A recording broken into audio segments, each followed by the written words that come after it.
இன்றே டவுன்லோட் செய்து உங்கள் ஃபேவரட் ஷோக்களை என்ஜாய் பண்ணுங்க. உங்க அம்மா காவேரி இருந்தால சாந்தத்துல தான் லட்சுமி. அவளுக்கு கோபம் வந்துருச்சுன்னு வச்சுக்கோ, அப்படியே பத்ரா காளி.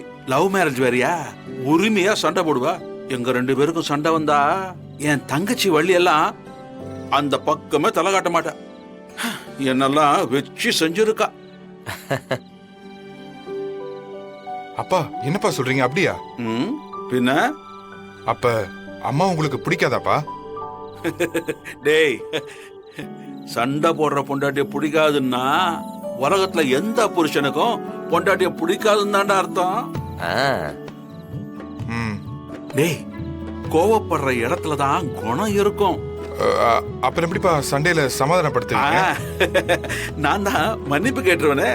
ஒருவேளை அம்மா மேல தப்பு இருந்தா அப்பவும் நான் தான் மன்னிப்பு கேட்பேன்.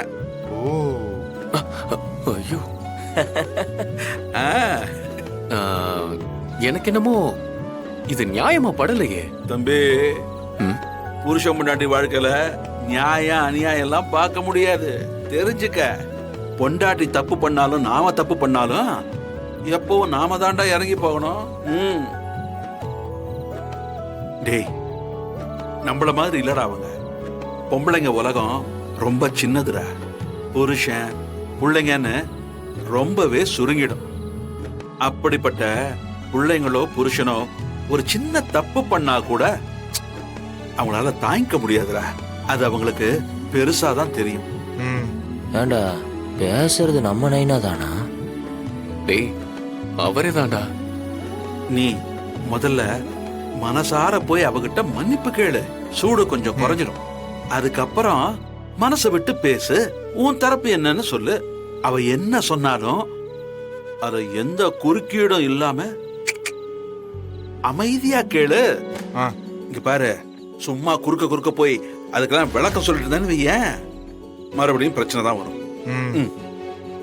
டேய், அப்படி அவங்க கிட்ட பேசும்போது தாண்டா அவங்க மனசுல இருக்கிற கோபத்தோட அளவு நமக்கு தெரியும்.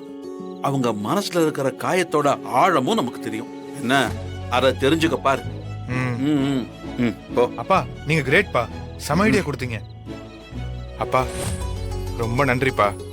டேய், பேசி பிரச்சனையை முடிச்சுட்டு எங்கிட்ட சொல்லு. அதை விட்டுட்டு இவங்க எல்லாம் ஐடியா கேட்டேன்னு வையேன், பிரச்சனை இன்னும் பெருசாயிடும். அப்புறம் நீயே பிரச்சனையை பெருசாக்காத. கரெக்ட்பா, பார்த்து முடிச்சுக்க.